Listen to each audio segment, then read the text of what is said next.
Table में जाता है, ये राइस पे सीधी चले जाओ ना बस। हेलो हेलो बच्चों, आप मुझे सुन पा रहे हैं?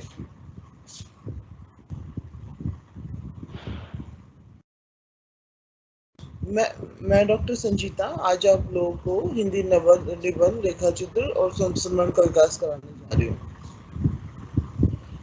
तो जैसा कि आप लोग जानते होंगे कि हिंदी साहित्य में या हिंदी गद्य साहित्य में मैंने पहले भी आपको बताया था, हिंदी गद्य के विभिन्न रूप होते हैं। उनमें से एक है जैसे नाटक है, उपन्यास है, कहानी है। तो मैंने उपन्यास कहानी आप लोगों को करा दिया है, तो आज मैं निबंध कराने जा रही हूँ। जो हिंदी निबंध है ना, उसका जन्म भारतेंदु युग में हुआ। और भारतेंदु युग कौन से युग को कहा जाता है? 1860 से सन 1900 तक का जो टाइम पीरियड है उसको भारतेंदु युग कहा जाता है।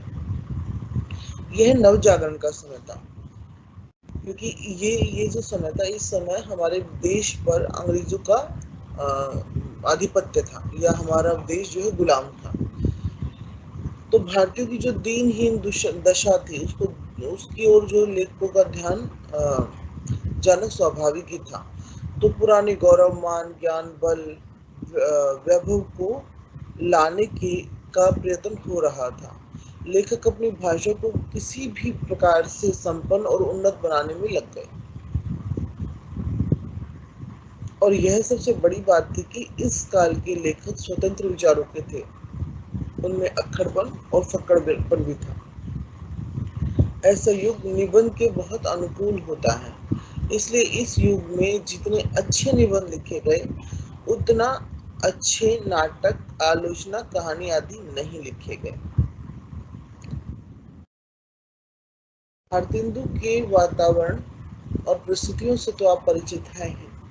उस युग में भारतेंदु, हरिश्चंद्र, बालकृष्ण भट्ट, प्रताप नारायण मिश्र, बद्री नारायण चौधरी, प्रेमधन, बाल मुकुंद गुप्त, राधाचरण गोस्वामी जैसे प्रमुख निबंधकार हुए। भारतेंदु जी के निबंध भी अन्य विषयों पर थे। कश्मीर कुसुम, उदय पूर्वोदय, कालचक्र, बादशाह, दर्पण, ऐतिहासिक, वैद्यनाथ धाम, हरिद्वार, सरयू पार की यात्रा।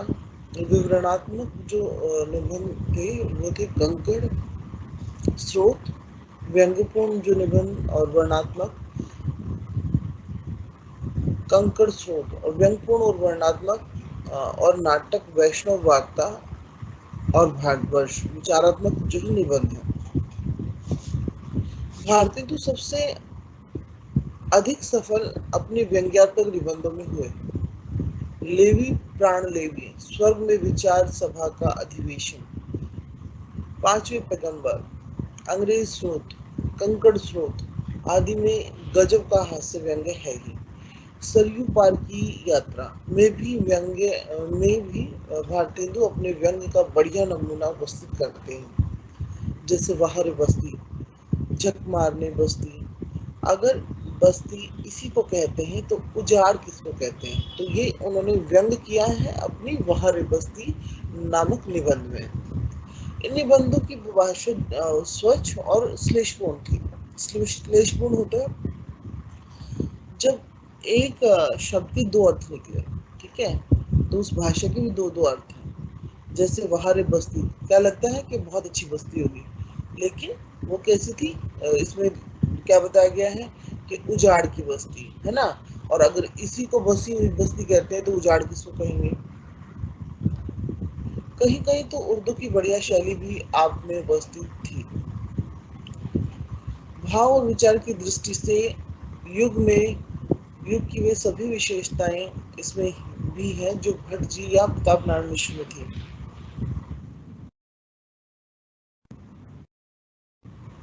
बालकृष्ण भट्ट अपने समय के सर्वश्रेष्ठ निबंधकार कहला सकते हैं।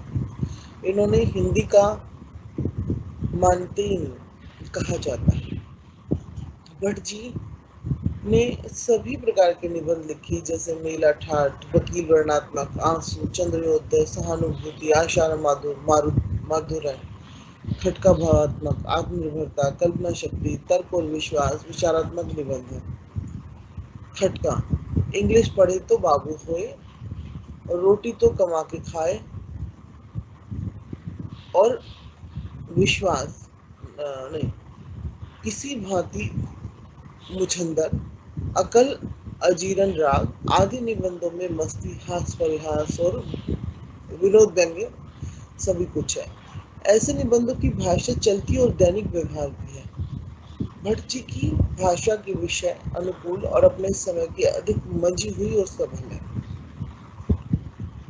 समाज, व्यक्ति, जीवन, धर्म, दर्शन, राष्ट्र, हिंदी सभी विषय पर भट्ट जी ने लिखा। फिर बात करते प्रताप नारायण मिश्र की। जन साहित्य को जन भाषा में लिखने वालों में प्रताप नारायण मिश्र का नाम सर्वथा सबसे ऊपर रहेगा। इनके व्यक्तित्व और निबंधों में अद्भुत आकर्षण था। लापरवाही, चुपता, व्यंग, बुद्धि भरा विनोद इनकी रचनाओं की विशेषता है। इस युग में इतनी चुलबुली भाषा लिखने वाला और कोई नहीं हुआ। यह ब्राह्मण नामक पत्रिका निकालते थे, जिसमें इनके निबंध छपते थे। छोटे छोटे विषयों पर इतने बढ़िया मनोरंजन और उच्च उद्देश्य को लेकर किसी लेखक ने नहीं लिखा। नाक, भौं, वृद्ध, दांत, पेट, वृक्ष आदि विषयों को लेकर आपने अपने निबंधों में मनोरंजन का भी सामान जुटाया और देश प्रेम, समाज सुधार, हिंदी के प्रति प्रेम, स्वाभिमान, आत्मगौरव का संदेश दिया। इनकी शैली में घरेलू बोलचाल की शब्दावली तथा पूर्वी बोलियों की कहावत और मुहावरों का प्रयोग मिलता है। लापरवाही के कारण भाषा की अशुद्धियां रहना साधारण सी बात है। आत्मीयता, आत्मीयता माने अपनापन, चिंता, मनोयोग इनके विचारात्मक निबंध हैं।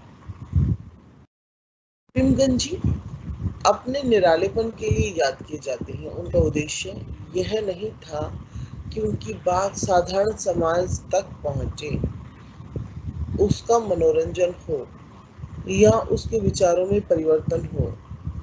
कलम की करामात दिखाना ही उनका उद्देश्य था। वह स्वाभाविक प्रभाव में सुबोध भाषा नहीं लिखते थे, बल्कि शब्दों की जड़ाई करते थे। भाषा बनावटी होते हुए भी कहीं कहीं इसमें विवेचन की शक्ति पाई जाती है। आप नागरी नीरद आनंद कादम्बरी नामक पत्र निकालते थे। इन्हीं में उनके निबंध छपा करते थे। इनके शीर्षक उनकी भाषा शैली को प्रकट करते हैं, जैसे संपादकीय, संपत्तिशील, हास्य, हरितांकुर, विज्ञापन और वीर बधूटिया, हमारी मसहरी और हमारी दिनचर्या जैसे मनोरंजक लेख उन्हीं के लिखे हुए हैं। फागुन, मित्र, ऋतुवर्ण अच्छे निबंध। बाल मुकुंद गुप्त इस युग के अंतिम और सबसे अधिक महत्वपूर्ण निबंधकार थे। बात ध्यान देने की है कि बाल मुकुंद गुप्त जो है इस युग के अंतिम और महत्वपूर्ण निबंधकार थे। शिव शंभू के नाम से भारत मित्र में वह शिव शंभू का चिट्ठा लिखा करते थे। हास्य व्यंग के बहाने शिव शंभू का चिट्ठा नाम से पुस्तक रूप में प्रकाशित हुआ। उनका व्यंग शिष्ट और परिष्कृत होता था। भाषा मिली जुली हिंदी उर्दू। राधाचरण गोस्वामी राधाचरण गोस्वामी को भी इस युग के प्रगतिशील लेखों में गिना जाएगा। यमपुर की यात्रा में उन्होंने धार्मिक अंधविश्वास का बहुत मजाक उड़ाया। धार्मिक विचारों के लोग गाय की पूंछ पकड़कर वैतरणी पार करते हैं। इसमें कुत्ते की पूंछ पकड़कर वैतरणी पार कराई गई है। पहले ऐसी बात सोचना खूब पाप समझा जाता था।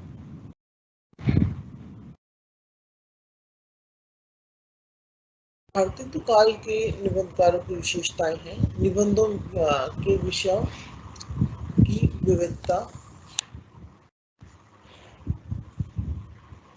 व्याकरण संबंधी लापरवाही। अब ये बात ध्यान देने की कि जो इनकी विशेषताएं क्या है एक तो विषयों की विविधता थी, फिर व्याकरण जो थी उसके संबंध में उनकी कुछ लापरवाही भी थी और कुछ अशुद्धियां भी थी। देशज और स्थानीय शब्दों का प्रयोग, शैली के विविध रूप और विचार स्वतंत्रता, समाज सुधार, देशभक्ति, प्राधीनता के प्रति रोष, आत्मपतन पर खेद, देशोत्थान की कामना, हिंदी सम्मान की रक्षा भावना, हिंदू पर्व त्योहारों के लिए उत्साह, नवीन विचारों का स्वागत, निबंध की एक विशेष शैली इस युग में की विशेषता थी। राजा भोज का सपना, शिव प्रसाद हिंद ने लिखा था। एक अद्भुत स्वप्न, भारतेंदु ने लिखा। एक अनोखा स्वप्न, बालकृष्ण भट्ट ने लिखा। यमपुर की यात्रा, राधा प्रसाद गोस्वामी ने लिखी। इन रचनाओं में स्वप्न के बहाने राजनीतिक अधिकार पाने, समाज सुधार और धर्म संस्कार का संदेश दिया गया है। भारतेंदु युग, इसकी जो हेडिंग है वो है द्वितीय युग। द्वितीय युग का जो समय सीमा है वो कौन सी रही? 1900 से 1920। भारतेंदु युग के बाद जो काल आया उसको द्वितीय युग कहा जाता है। भारतेंदु युग हिंदी गद्य साहित्य के बचपन का समय था। बचपन में लापरवाही, खिलवाड़, विनोद, मनोरंजन, मुक्ता, चंचलता रहती है। किशोर अवस्था में थोड़ी जिम्मेदारी, समझदारी, शिक्षा, नियम पालन, साज सवार, स्थिरता आ जाती है। इस अवस्था में प्रतिस्पर्धा की भावना भी जागती है। अन्य साथियों की शिष्टता, शील, ज्ञान, आत्मसम्मान आदि को देखकर उनके सम्मान ही हम गुण विकसित करना चाहते हैं। यही बात भारतीय युग के संदर्भ में भी कही जानी चाहिए या समझनी हमें चाहिए। भारतेंदु काल में साहित्य तो बहुत लिखा गया, पर उसमें भाषा की भूली साधारण बात थी। निबंध के विषय भी जो है साधारण ही हुआ करते थे।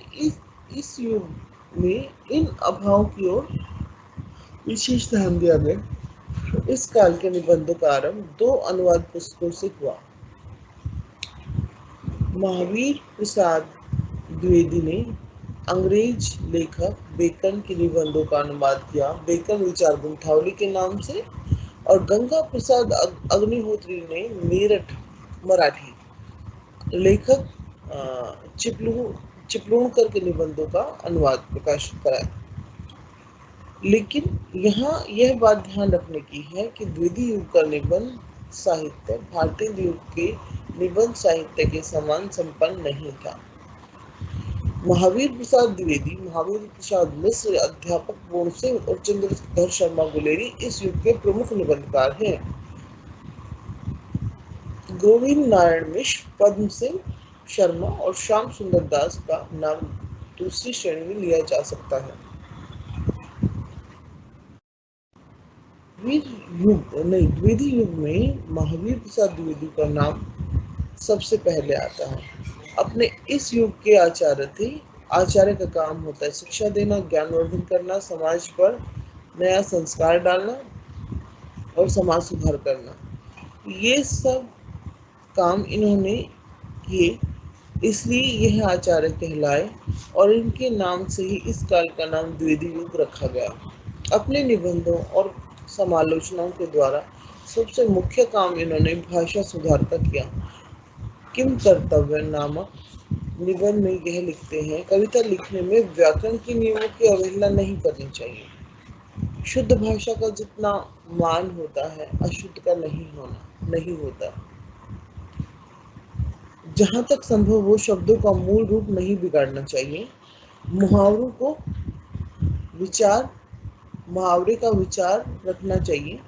इस अवतरण से इनके भाषा संबंधी विचार स्पष्ट हो जाते हैं। द्विवेदी जी ने सभी प्रकार के निबंध लिखे। कवि और कविता, प्रतिभा, साहित्य की महत्ता, इनके विचारात्मक निबंध है। लोभ, क्रोध, संतोष, भावात्मक। हंस का श्रीनील विवेक, जापान में पतंगबाजी, हजारों वर्ष पुराने खंडर और प्रताप सुषमा वर्णनात्मक है, और हंस संदेश तथा नल का दुस्तर दूत कार्य वर्णनात्मक। यहाँ यह बात ध्यान देने की है कि इनके निबंध में जानकारी रहती है। इनकी रचनाओं को पढ़कर ऐसा लगता है कि एक आचार्य शिष्य मंडली को पढ़ा रहा है। माधव प्रसाद मिश्र जो है वो भारतीय संस्कृति, धर्म, दर्शन और साहित्य कला के सच्चे उपासक रहे हैं। इन्होंने अपने इनका अपना व्यक्तित्व था। यदि ये किसी को भारतीय और प्राचीन साहित्य का गौरव घटाने का प्रयत्न करते हुए पाते थे तो उसकी वो आलोचना करते थे। यानी इनको बिल्कुल भी ये स्वीकार नहीं कि कोई भारतीय साहित्य, संस्कृति या हमारे भारतीय समाज का गौरव घटाए। तो जैसे ही उनको ऐसा कहीं नजर आता था तो ये उसकी आलोचना करना प्रारंभ कर देते थे। आचार्य द्विवेदी और श्रीधर पाठक की भी उन्होंने निर्भय आलोचना की। इनकी भाषा निर्दोष, साफ सुथरी, विषयानुकूल, व्यंग्यात्मक और प्रभावशाली है। संस्कृत का प्रभाव उन पर स्पष्ट है। इनके लिखे धृति, क्षमा, श्री वैष्णव संप्रदाय, काव्यालोचना, वेबर का भ्रम, विचारात्मक और सब मिट्टी हो गया है। भावात्मक निबंध, उनकी निर्भयता की शैली मिश्र जी के निबंधों के साथ ही समाप्त हो गई। अध्यापक पूर्ण सिंह इस युग के प्रमुख भावुक और विचारात्मक निबंधकार थे। इससे अधिक गौरव की बात और क्या होगी कि इन्होंने 6 निबंध लिखे और फिर भी अपने समय के श्रेष्ठ निबंधकार या लेखक माने गए। इसमें से सबसे प्रमुख है मजदूरी और प्रेम, आचरण की स्तब्धता और सच्ची वीरता। अध्यापक जी के निबंधों में प्रेरणा देने वाले नए नए विचार हैं। इनकी भाषा बड़ी ही शक्तिशाली है। उसमें एक खास बातपन है जिससे भाव का प्रकाशन भी निराले ढंग से होता है। विषय भी ऐसे नए कि अब तक किसी को सूझे नहीं होंगे। साथ ही इनमें भावुकता का माधुर्य भरा है। वीरता, आचरण, शारीरिक परिश्रम जो का जो महत्व उन्होंने समझाया, ठीक समझा जाए तो आज धर्म का नया रूप सामने आ जाए, समाज में क्रांति हो जाए, मनुष्य मनुष्य और सारा देश उन्नति के शिखर पर पहुंच जाए। जब तक जीवन के अरण्य में पादरी, मौलवी, पंडित और साधु सन्यासी हल, कुदार और खुरपा लेकर मजदूरी नहीं करेंगे तब तक उनका आलस्य जाने का नहीं। मजदूरी और प्रेम का उदाहरण कितना महान संदेश देता है। इनकी भाषा की लाक्षणिकता, इनकी विशेषता है। शर्मा गुलेरी भी जो है स्वतंत्र विचारों के लिए प्रसिद्ध है। निबंध उन्होंने बहुत थोड़े लिखे हैं। इनकी रचनाओं में भी जीवन को उठाने की प्रेरणा, नए विचारों का खजाना मिलता है। संस्कृत के महाप्रकांड पंडित होते हुए भी इन्होंने पुरानी लकीर पीटने वाले ये नहीं थे। प्राचीन धार्मिक कथाओं की ये वैज्ञानिक और बुद्धिमत व्याख्या करते थे। कछुआ धर्म नामक निबंध भी गंभीर, तर्कपूर्ण, प्रभावशाली, विचार प्रधान शैली, इनकी विद्वता और तर्क कुशलता का सुंदर उदाहरण है। गोविंद नारायण मिश्र का नाम उनकी विचित्र अलंकारपूर्ण संस्कृत शब्दावली से लदी काव्यमय और बनावटी शैली से लिया जा सकता है। आपको याद होगा भारतेंदु काल में प्रेमचंद जी भी इसलिए याद किए जाते थे। प्रसाद युग हिंदी साहित्य का स्वर्ण काल था। क्या कविता, क्या गद्य, दोनों का विकास इस काल में ऊंचे शिखर पर पहुंचा। कहानी, उपन्यास, नाटक, निबंध, आलोचना सभी का खूब विकास हुआ। वर्ण और विवरण प्रधान निबंधों की रचना बहुत कम हुई, विचारात्मक और भावात्मकता की अधिक। इन दोनों प्रकार के सर्वश्रेष्ठ निबंध इस युग में लिखे गए। विचारात्मक निबंधों में आचार्य रामचंद्र शुक्ल और भावात्मक निबंधों में डॉक्टर रघुवीर सिंह सिरमौर हैं, राय, वासुदेव शरण अग्रवाल, शांति प्रिय द्विवेदी, माखनलाल चतुर्वेदी, योगी हरि और राय कृष्ण दास का नाम भी उल्लेखनीय है। गुलाब राय जी के सामने द्विवेदी युग का ये सारा साहित्य भंडार था।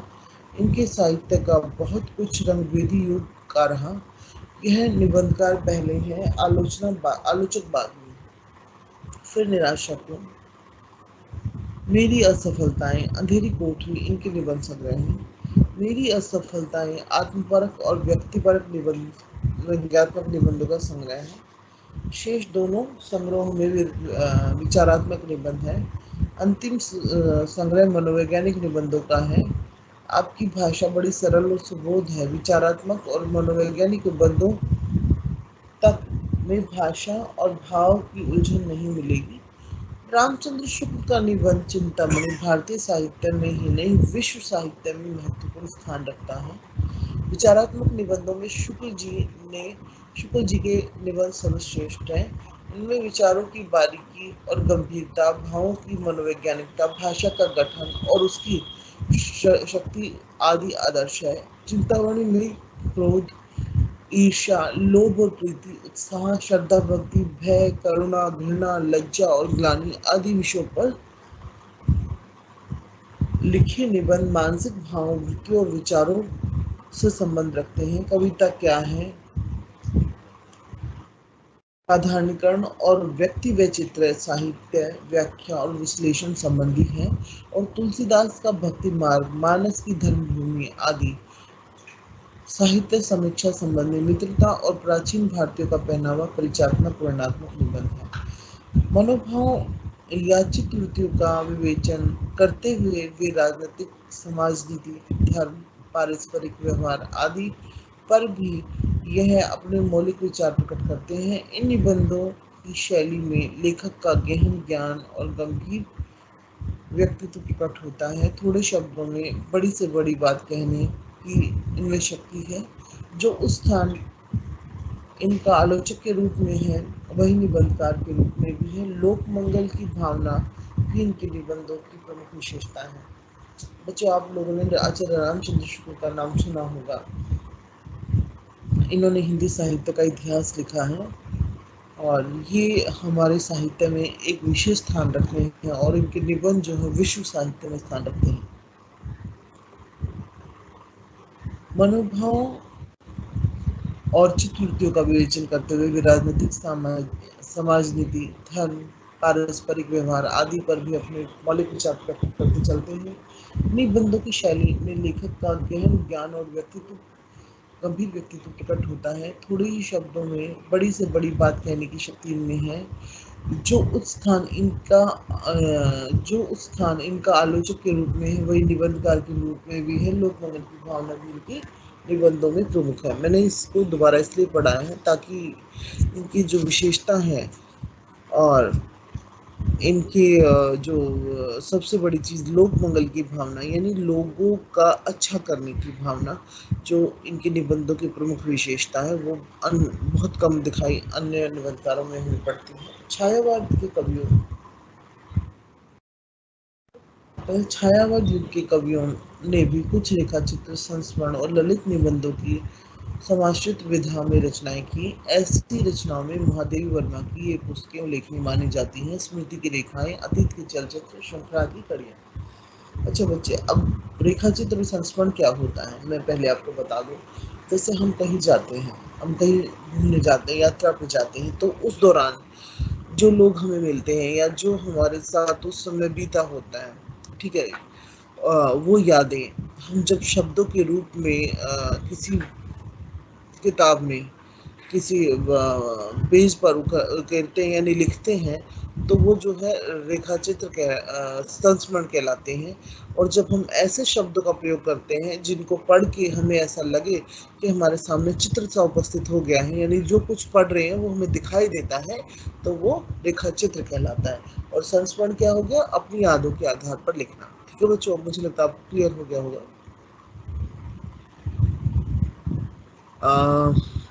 इनके अतिरिक्त गंभीर विचारपूर्ण निबंधों के लेखक सूर्यकांत त्रिपाठी निराला को भी नहीं भुलाया जा सकता। उसके 3 निबंध संग्रह प्रकाशित हो चुके हैं। पृथ्वीपुत्र में आपने एक स्थान पर कहा है, विदेशी विचारों को मस्तिष्क में भरकर उन्हें अधपके ही बाहर उड़ेल देने से किसी साहित्य का लेखक लोक में चिर जीवन नहीं पा सकता हिंदी साहित्यकारों को अपनी खुराक भारत की संस्कृति और प्राकृतिक भूमि से प्राप्त करना चाहिए। ये भारतीयता की पुजारी और पक्षपोषक थे। कला संस्कृति में प्राचीन और नवीन भारतीय ऋषियों, दार्शनिकों, कवियों और कलाकारों के विषय में निबंध हैं। इन्होंने समुद्र मंथन, कल्प वृक्ष आदि की व्याख्या नवीन वैज्ञानिक और मनोवैज्ञानिक ढंग से की है। आपके सभी निबंध जो है विचारात्मक हैं। निबंध लेखकों में शांतिप्रिय द्विवेदी का भी महत्वपूर्ण स्थान है। यह महत्वपूर्ण योगदान है। संचारणी, सामयिकी, पदचिह्न, युग और साहित्य, परिवाचक की प्रथा इनकी पुस्तकें हैं। गांधीवादी नैतिकता और छायावादी भाषाओं की विशेषताएं हैं कि भाषाओं भाषा रचनाओं की विशेषता है। धरातल में आप अपने को समाज का हिमायती बताते हैं। इस संग्रह में निबंध जीवन की समस्याओं का भौतिक समाधान खोजा गया है। विचारात्मक और भावात्मक दोनों प्रकार के निबंध उन्होंने लिखे हैं। हिंदी निबंध साहित्य को इनकी देन है।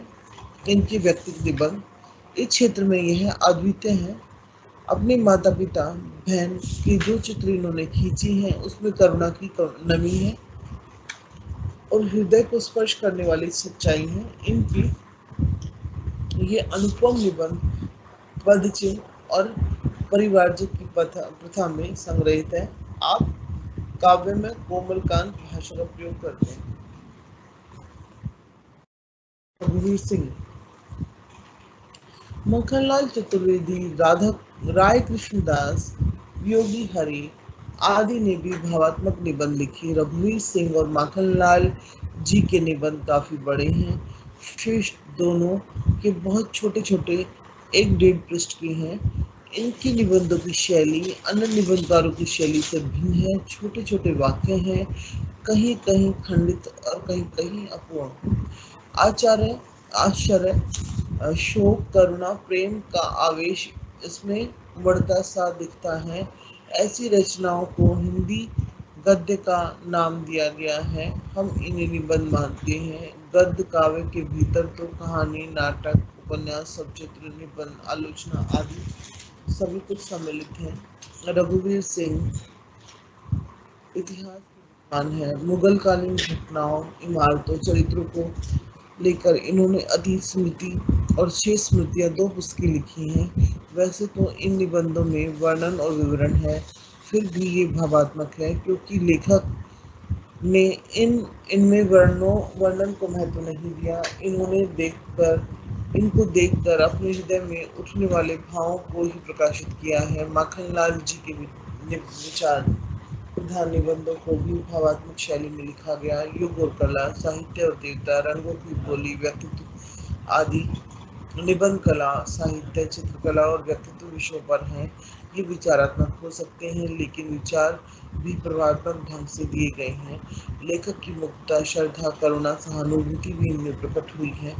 योगी हरि और राय कृष्णदास जी की रचनाओं में प्रेम, भक्ति, विस्मय, पश्चाताप, आत्मनिवेदन, मनोमुग्धता, करुणा, संवेदना, अनेक भाव और भावनाएं प्रकट हुई हैं।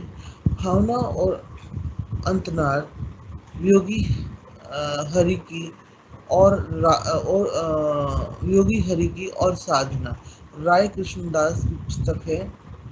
इन सभी निबंधकारों ने उर्दू शब्द का यथा अवसर प्रयोग किया है।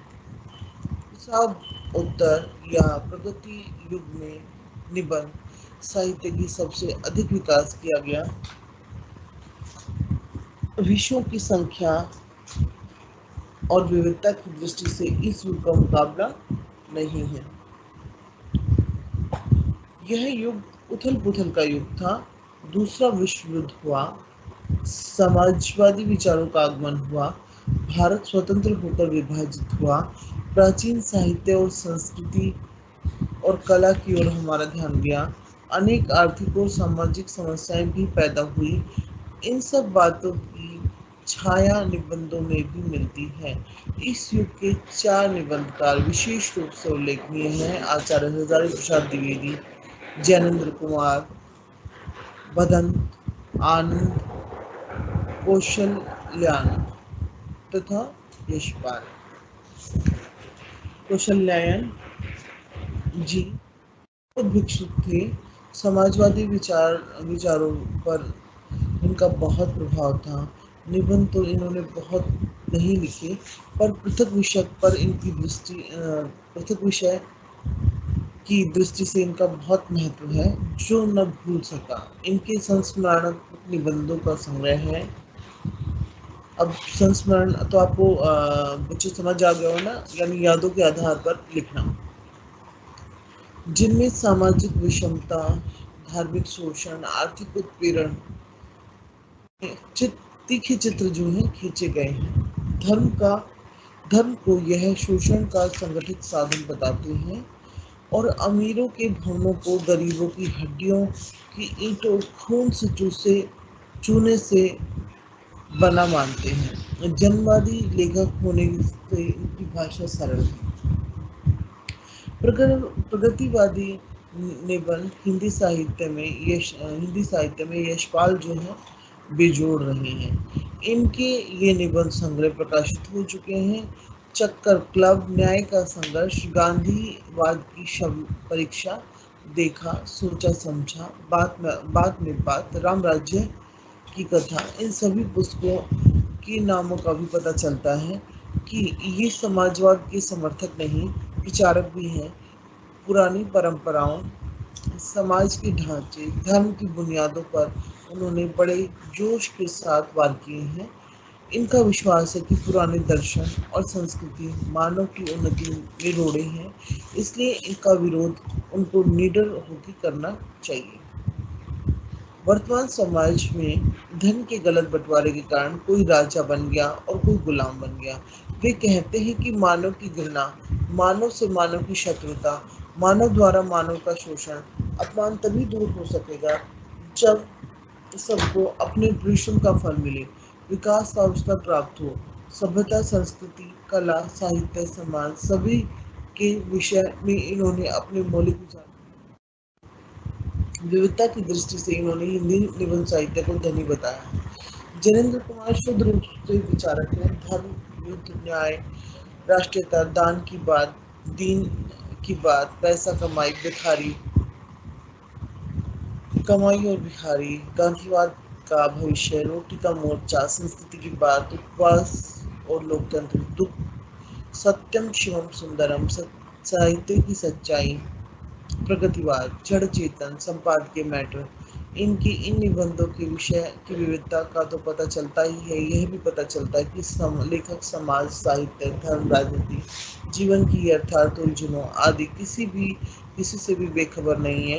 इनके ये निबंध संग्रह प्रकाशित हो चुके हैं: जड़ की बात, पूर्वोदय, जैनंद के विचार, इनके निबंधों की विशेषताएं हैं: गांधीवाद, नैतिकता, संस्कृति प्रेम, मौलिक विचार, स्वतंत्रता और सबल, संक्षिप्त, गठी हुई शैली, व्यक्तित्व और शैली को निबंध का प्राण माने तो जैनेन्द्र एक महान लेखक हैं। भाषा सरल, हाट घाट बाट की है, लेकिन उसमें अर्थ गजब का मिलेगा। इनकी शैली के कुछ उदाहरण देखिए।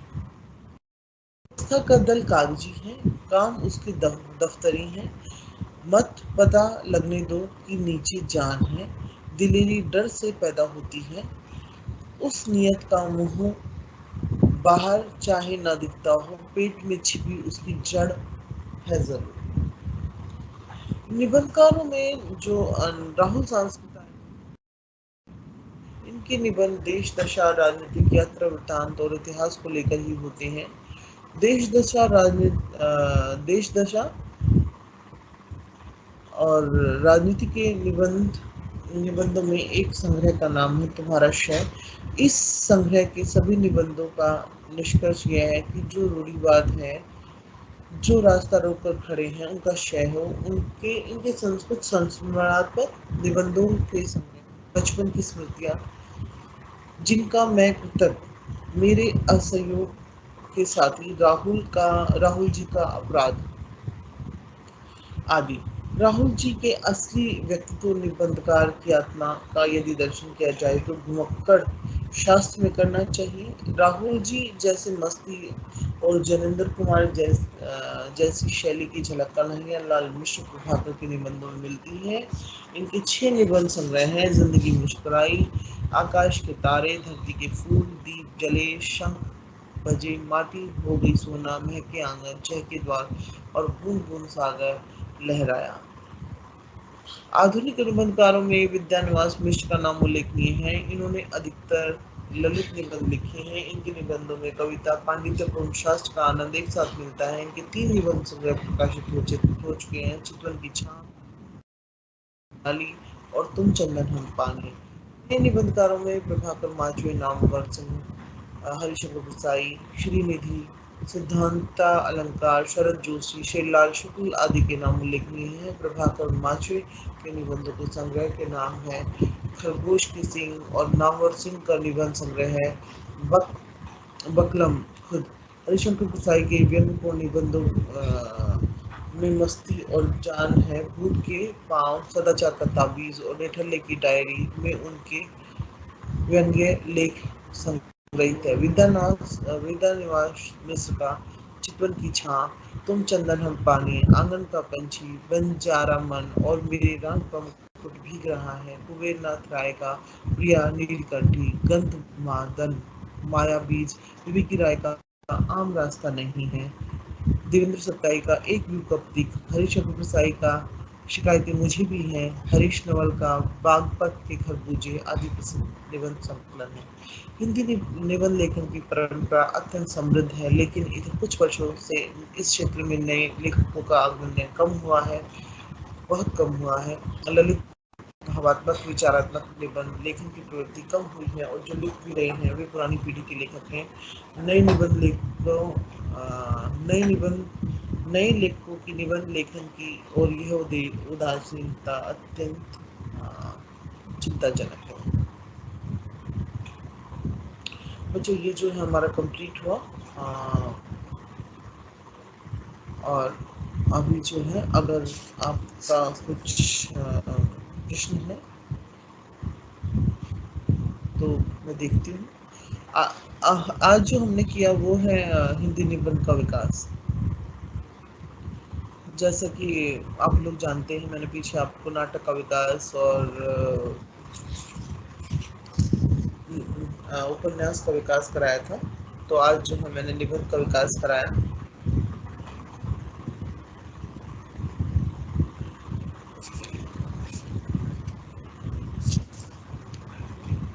गुड आफ्टरनून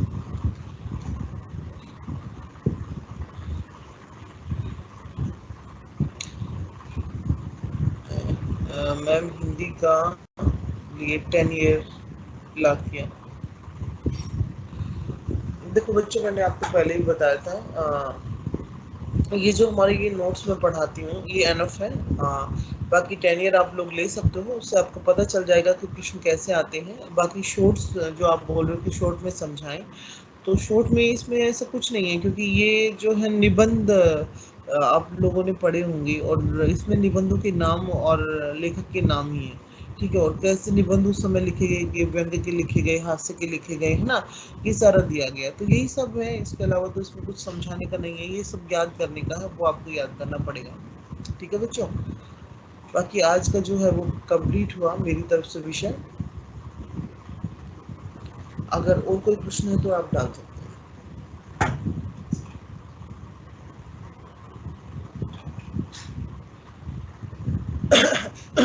जैसे कि मैंने आपको संस्मरण बताया, संस्मरण क्या होता है, यादों के आधार पर लिखना। तो कुछ संस्मरणात्मक निबंध भी है, अगर स्टोरी की तरह मैम लास्ट में शॉर्ट स्टोरी की तरह समझाएं, तो शॉर्ट स्टोरी की तरह यही है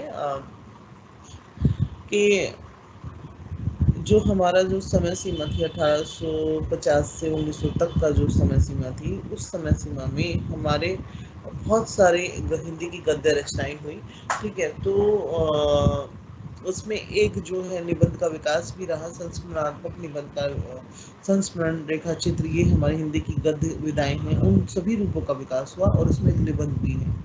बस यही है। अगर आपको और कुछ पूछना है तो आप पूछ सकते हैं, बाकी मेरी तरफ से तो क्लास कंप्लीट हो गया है।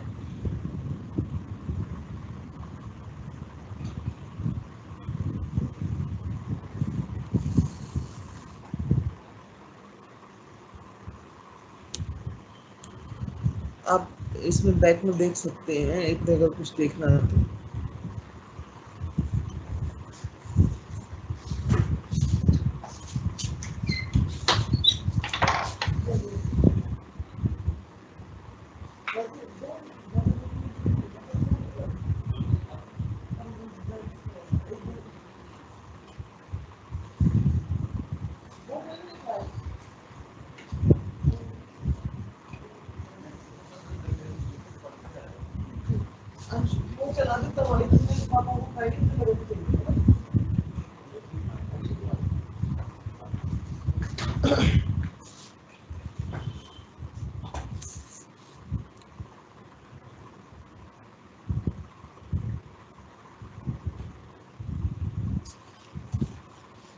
मैम एग्जाम मोड क्या होगा?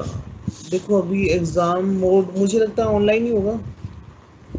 नहीं, हो सकता है कि अब तो क्योंकि सब खुल रहा है तो कोरोना अब नहीं है तो ऑफलाइन ही होना चाहिए एग्जाम मोड, है ना?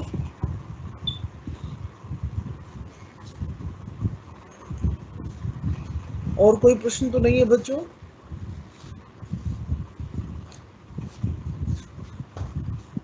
अगर और कोई प्रश्न है तो आप लिखें।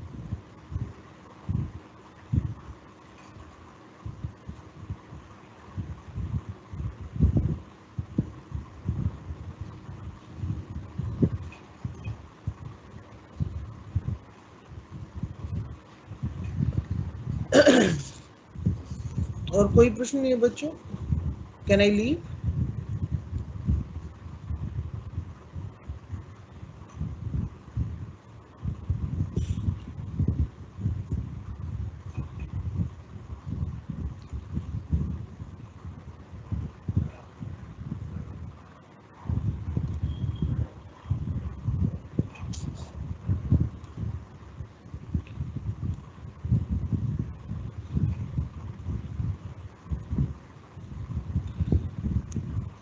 नोट्स यही जो हम पढ़ा रहे हैं यही तो नोट्स है। इसके अलावा देखो इसमें कुछ भी नहीं है, मतलब कुछ ऐसा, क्योंकि इसमें सिर्फ क्या है कि कौन किसने कौन सा निबंध लिखा और उस लेखक का नाम, तो आप इसके क्या नोट्स बनाएंगे?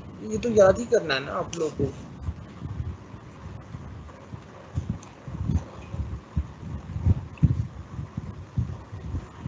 ठीक है, अगर कुछ और है इम्पोर्टेंट तो लिखें। हाँ, कोरोना फिर आ जाएगा या फिर से आ गया है? अगर आ गया तो फिर ऑफलाइन ऑनलाइन ही होगा, क्योंकि ये तो डिपेंड ऑन सिचुएशन ना। वी कैन प्रेडिक्ट, कुछ भी हम भविष्यवाणी नहीं कर सकते कि क्या होगा।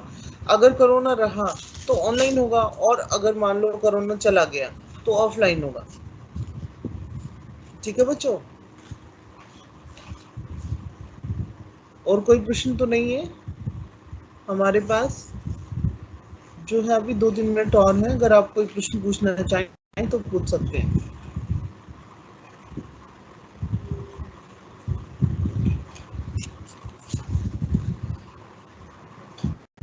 हिंदी का तो हमने भी कोई ग्रुप नहीं बनाया है, क्योंकि किसी ने बनाया ही नहीं तो फिर।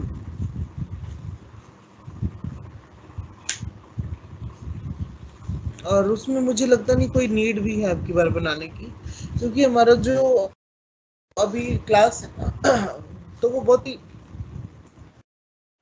ऐसा कुछ समझाने वाला मतलब ऐसा नहीं है कि मैं कोई नोट्स प्रोवाइड करूं या ऐसा नहीं है, इसीलिए मैंने नहीं बनाया। अगर मुझे कुछ ऐसा लगता है कि कोई कहानी है या कुछ, ये सिर्फ हमें नाम याद करने हैं तो वो नाम तो इसमें लिखे हुए हैं, तो उसके अलावा मुझे उसकी कोई नीड महसूस नहीं हुई है। नहीं तो मैं हर क्लास में बनवा देती थी ग्रुप, लेकिन अब की बार मैंने नहीं बनवाया आप लोगों का। और अगर आगे भी कुछ ऐसा हुआ तो मैं पक्का बनवा दूंगी, ठीक है? बच्चे ग्रुप नहीं बनाया हुआ, सच में मैंने नहीं बनाया हुआ कोई ग्रुप। अगर आप लोग बनाना चाहते हैं तो खुद से बना लीजिए और मुझे ऐड कर लेना।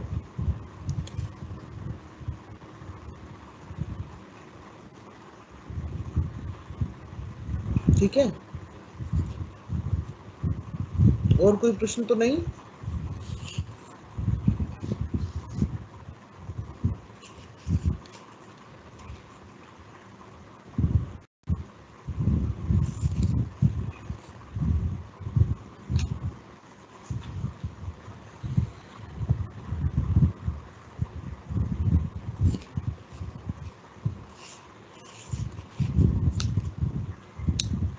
तो लीव करूं बच्चों, बताइए।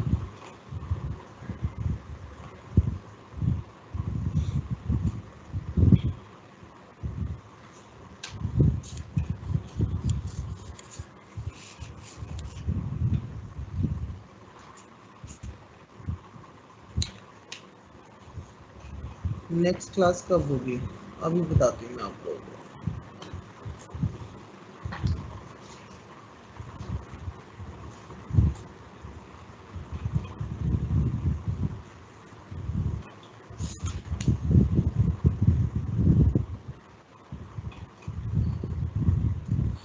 परसों है हमारी क्लास 27 को, 27 को है हमारी नेक्स्ट क्लास। ठीक है, इसी समय 3 से 4,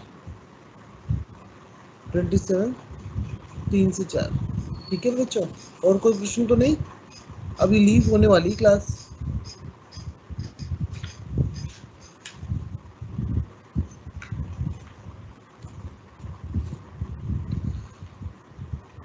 ठीक है, और कोई प्रश्न नहीं है ना, तो लीव कर दूं।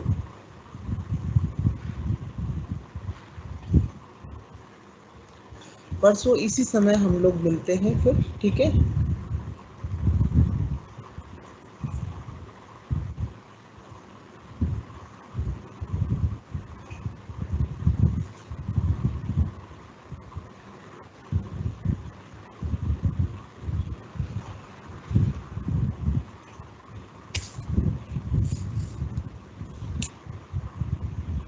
नेक्स्ट टॉपिक कौन सा होगा अब बताते हैं।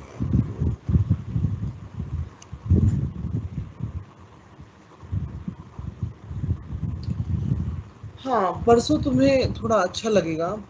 इसमें मैं प्रेमचंद की ईदगाह कहानी का कराऊंगी। ठीक है, वो आपको अच्छा लगेगा क्योंकि वो कहानी है ना, उसमें आपको इंटरेस्ट भी आएगा। क्योंकि ये जो थे ना सिर्फ नाम थे, तो इसमें थोड़ा सा बोरिंग होता है, आई नो। ठीक है, ओके बच्चों, चलो अब लीव करें।